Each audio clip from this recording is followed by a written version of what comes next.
The hype for Sonic the Hedgehog 3 has been absolutely through the roof for me as of late. I have been so excited to see this movie after all the trailers that have come out. I have been avoiding stuff from social media and all that because I wanted to go into this movie with the bare minimum of knowledge so I could keep my speculation going and not know what I'm gonna see. You know, I saw the 2 trailers and that's all I wanted to see. I didn't want to see anything else, so I've stayed away from most things since. So, I have now seen Sonic Movie 3, obviously. I saw it here opening day at the time I record this. And personally, I think this movie is phenomenal. I loved this movie. I had a smile practically the whole way through. So for this review, I am going to be spoiling the movie. So if you did not want to have the movie spoiled, go watch it, come back. I'm spoiling the movie. I can't not talk about it without spoiling it. So as an adaptation of Sonic Adventure 2, it's not a one-to-one. There is aspects from Sonic Adventure 2, but it's not a direct adaptation. They have taken parts of it, and the parts they took work. And when they take parts from the video game, they take the parts from the video game, and you're super excited about it. So let's get into it. We started off straight away. I'm super excited because we start off on Prison Island, and it says Prison Island, and I'm like, so happy already. I'm like, oh my god, we're on Prison Island. Shadow breaks out. We have the cool scene that you saw in the trailers where he does the Shadow 05 opening with the gun soldiers. That's awesome. And then he skates his way over to Japan. We then cut to Team Sonic, who are having a race. Sonic wins the race, but then he notices that Knuckles and Tails are fake. They're holograms. What's going on? Well, it turns out they were celebrating his birthday. It's not actually his birthday. It's the anniversary of when he came to Earth. So it's his Earth birthday. So they're all having fun. You know, Sonic and Tom find his cave from the first movie that he lived in. And that's when we get the whole speech where Tom says, Sonic, you know, you didn't let anything change you in your heart. You know, and then Sonic does the joke where he's like, yeah, my lungs. So Team Sonic is then recruited by Gun, where we see Director Rockwell, who we will talk about her definitely after this. They're recruited to stop Shadow. So they take the gun plane to Shibuya. They find Shadow. He's already destroyed, you know, a bunch of gun soldiers. And that's when we get the scene where, you know, Sonic does the whole, he can't take us all on. We get that scene, and obviously Shadow, of course, takes them all down. We get the great Shadow 05 reference, which I'm so happy Jeff Fowler confirmed was actually an Easter egg, which is Sonic is beaten by Shadow, and he does the thing from the Shadow 05 opening where he tries to get up, and then he falls down and Shadow's behind him. They do that.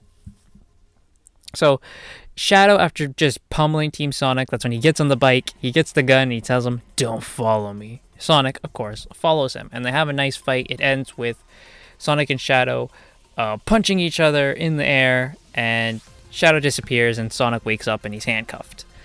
So Sonic's like, you know, we're not doing anything else until we get some info, which is when they go to the Chao Garden to meet the Gun Commander. The Gun Commander tells them a BS story of Shadow's origin. It's more like it's the footnote version. He's leaving out crucial details here. But we do get to see some bits, like Shadow is not artificially created in the movieverse. Shadow was not created by Gerald to save Maria, to be the ultimate life form, because that's what Gun wanted. Shadow was found in a meteor already as like an alien. So that leads into a little something with the Black Comet and the Black Arms right there and then. So Shadow was not created. Shadow was just born like a hedgehog. Which is different, but I mean, that fully leads into the Black Arms stuff if they go into that, which I'm fine with. So we then get the scene where they are attacked in the Chow Garden by the Eggman robots. It is not Robotnik doing it, though. They are saved by Agent Stone, and Agent Stone leads them to Robotnik, who is, he's fat and he's watching Mexican soap operas. So he's like, yeah, he did not do this. Someone else did. And Eggman, he's not going to stand for someone using his drones, besmirching his name. How dare they? So he triangulates the location, and Sonic's like, all right, I guess we got to work together because we're both after the same guy. And that's when he gives Eggman the quill, which the quill, sadly, doesn't seem like it actually led to what I thought it would. It's just Eggman likes the taste of the quill. He's masochistic like that. So they go to the area where they triangulated it, and it is an abandoned gun base. We get some flashbacks now due to Shadow with him and Maria. I actually kind of like this version of Maria. She's not like the games. In the games, Maria was a lot more innocent and kind. This Maria acts like a real life girl. Like, I would believe this Maria. She's still nice and kind, but she's not like how the games portray her, very anime-like. In this one, she's more real life-like, where she's like just trying to have fun. So she like dances around, she plays guitar, she watches movies.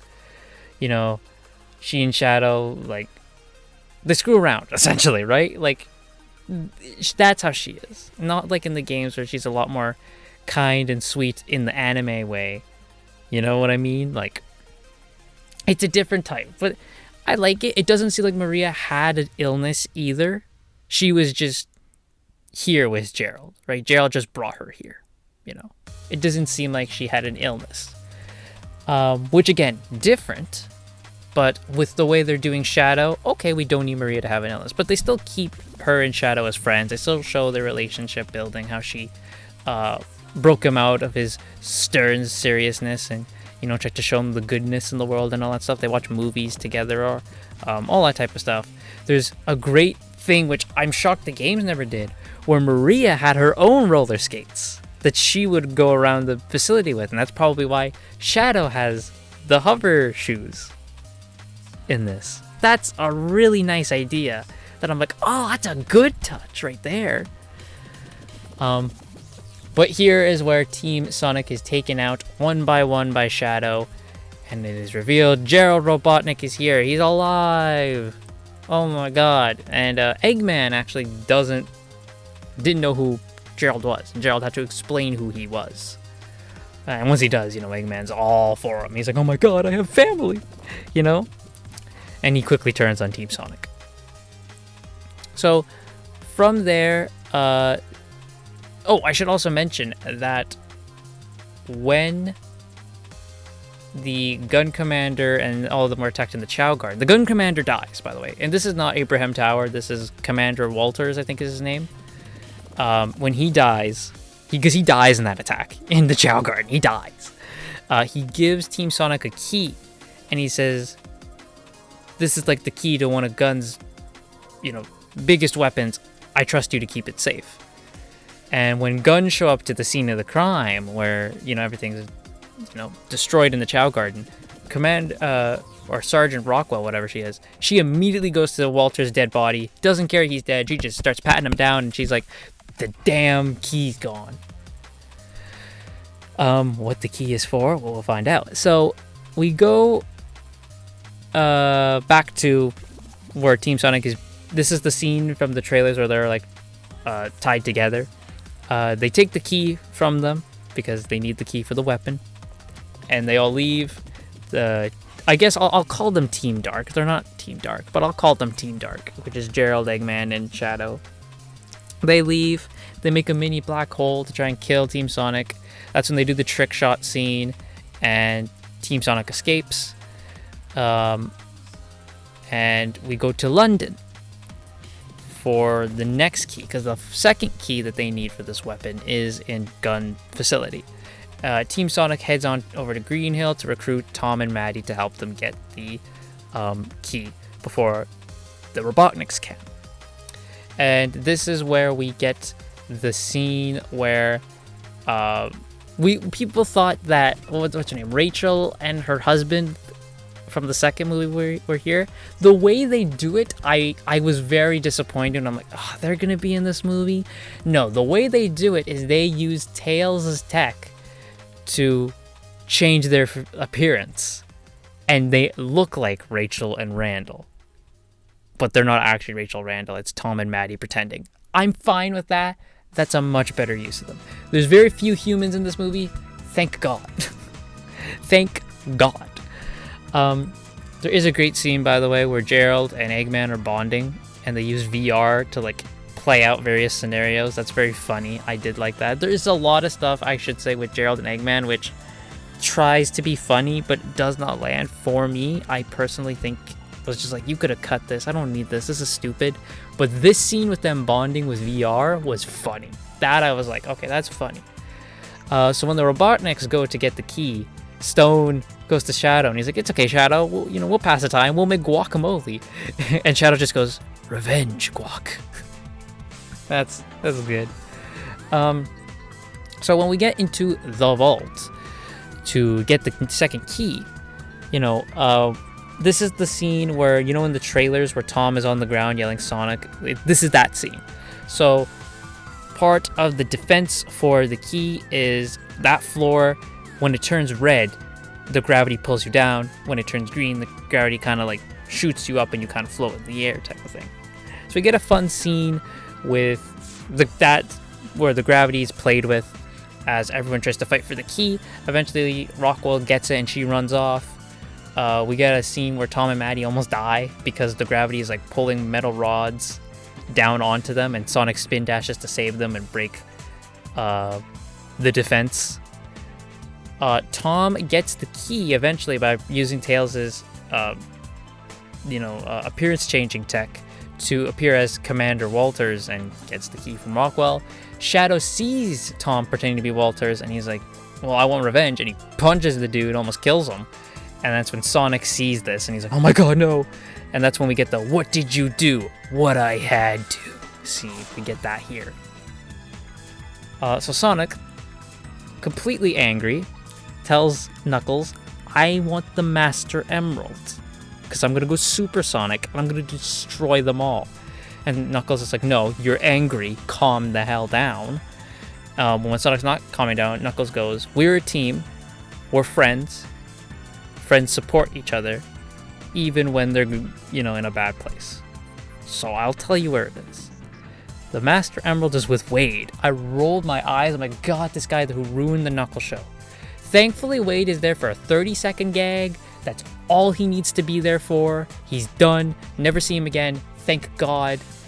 That I was fine with, but that's what Wade needs to be. He's a 30-second gag where you're like, look at the idiot, and we're done. He doesn't need a whole show. So what is the weapon? It's the Eclipse Cannon. There is no Space Colony Arc at all. Maria and Gerald were housed in an actual gun facility on Earth. There is no Space Colony Arc. The Eclipse Cannon is its own weapon. It's its own thing. So Shadow powers the Eclipse Cannon with his Chaos Energy, which they mention he's using Chaos Energy. So keep that in mind for maybe a future installment. And we get the scene where Gerald reveals what his plan is, which is destroy the Earth. I want revenge for what they kill my granddaughter. I want revenge. And we get the scene of actually how Maria dies. So Maria does not get shot. She's in an explosion. So what happens is a gun soldier is about to shoot Maria, shoot in the direction of Maria, Shadow, and Gerald as they're running away.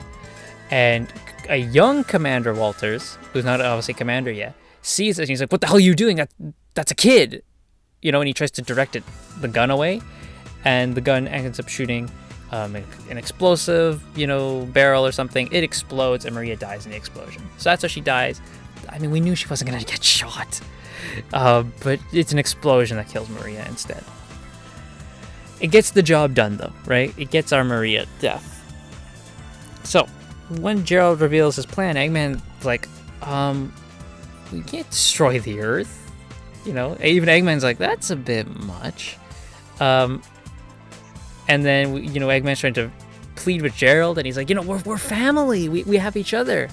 And Gerald, with one of the coldest damn lines ever, goes, "Oh, Ivo, you're no Maria," and walks away.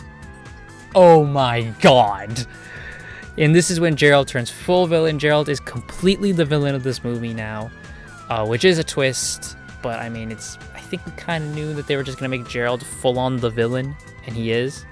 Which obviously is different from Sonic Adventure 2, but again, they're picking and choosing stuff. So Sonic, who is now Super Sonic, bursts through the Space Colony Arc, grabs Shadow. He wants revenge. He's going to beat him up. He and Shadow land on Earth. Shadow uses his Chaos Energy to blast the Super out of Sonic. And then the two of them rush for the Chaos Emeralds, and they both become Super Sonic, Super Shadow, and they have just a freaking Dragon Ball Z anime fight, and it's the coolest shit. It's so awesome. And we get an awesome freaking moment where, like, Shadow's like, "Where are your friends? You abandoned them? You abandoned your family? I thought you cared about them." And, Shadow's like, "Especially the one, what was his name? Tom?" And Sonic punches this dude so hard, he goes flying into the moon. It's so awesome. And, Shadow loses his super. Sonic, and, he's egging Sonic on to kill him. And Sonic's like, "No, this isn't me."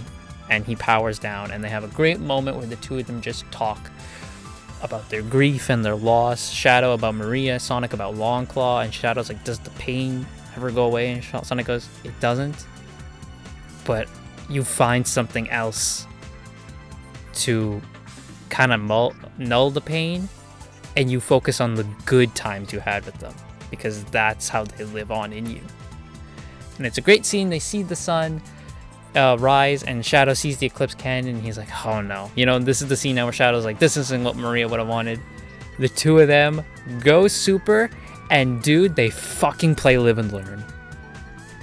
Not just the motif or an instrumental, we get the actual lyrical Live and Learn playing, and I was a kid in a candy store smiling so hard. Gerald dispatches some robots to stop them, and we just Super Sonic and Super Shadow beating up robots with Live and Learn playing I'm the Happiest Boy Alive. They do the SA2 pose, and I lose my goddamn mind. It is the coolest shit ever. So Ivo and Gerald have a fight where Robotnik's trying to stop him from, firing the Eclipse Cannon. And it ends with, Robotnik holding onto a railing, and Gerald just kind of goes like, "Okay, bye-bye." And he opens the airlock, and Eggman goes falling into space, but he's saved by Tails and Knuckles, who use a ring to get onto the Eclipse Cannon. And Gerald is killed, so Gerald straight up dies, because he is thrown into, like, the energy Shadow used to power the Eclipse Cannon, and he gets, like, burnt up by it and dies. So then Tails, Knuckles, and Eggman try to stop it. They're like, "Well, we can't stop the Eclipse Cannon from firing, but we can redirect it." So they try to redirect it away from Earth.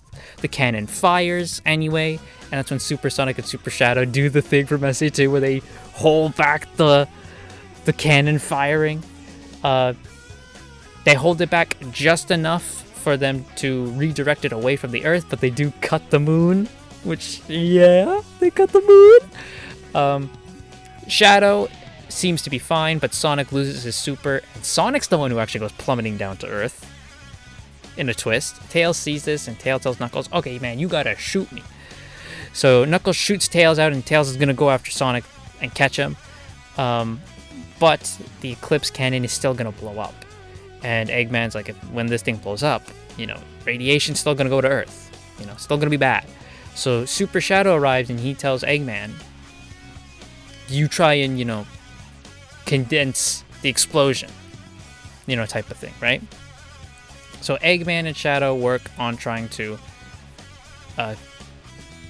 condense the explosion. Shadow's gonna, push the Eclipse Cannon away while Eggman contains the explosion. So Eggman then puts out a message to Earth, and I'm like, "Oh my god, he's doing the announcement. That's awesome." But the announcement is to one person, and that's Agent Stone, where he tells Agent Stone, "You are not just a henchman, you were a hench friend." Aww. and Eggman dies, and that's when he gets the line where he says, "If I can't rule the world, I might as well save it." And Eggman blows up with the Eclipse Canyon and Shadow. They all blow up, oh my god, in the sky. And Sonic, Tails, and Knuckles see this on Earth. Knuckles and Sonic make up. And we're good. That's the movie. Green Hill, they have their actual race from the beginning, a real race this time. And that's where the movie ends. And it's really, really good from there. From there, I'm like, awesome movie. A great adaptation of SA2. I'm all there for it. And now we get to post-credits. So the first post-credits scene is Sonic ends up in the woods, and it's like he's near New York, and he's like, "Oh, I think I overshot. I think I overshot." And something starts creeping up behind him. It's fucking Metal Sonic, and he looks directly from the video game. Oh my god, he looked awesome. He looked beautiful. So he goes to shoot Sonic. Sonic moves. Sonic punches him. He's like, haha. He's like, if you're gonna shoot me, don't miss. And then we see a bunch of lights. There's like an army of Metal Sonics. Which I'm like, oh, okay. Not just one. There's a full-blown army. So they surround Sonic and they pounce and they're about to attack him, but someone in a hood arrives. Takes down all the Metal Sonics and saves them. This person takes off their hood. It's Amy Rose, baby. Amy is here. I mean, I told you, if Metal Sonic shows up, Amy's got to be there with him. So there's Amy. She looked good, by the model for Amy looks way better than all like the fan stuff you've seen online. This one looks really good. And then the second post-credit scene. So there's two post-credit scenes. That's the first one. The second one is, so this first one comes after like the CGI credits where they show all the big names and all that, and then the second one comes after like the normal scrolling credits at the very end, which is all it shows is it shows one of Shadow's inhibitor rings on the ground, and then you see Shadow's 2 feet walk up and he grabs it. So just telling you, Shadow's gonna come back. He's not dead, which we know. And that is Sonic 3. Sonic movie 3.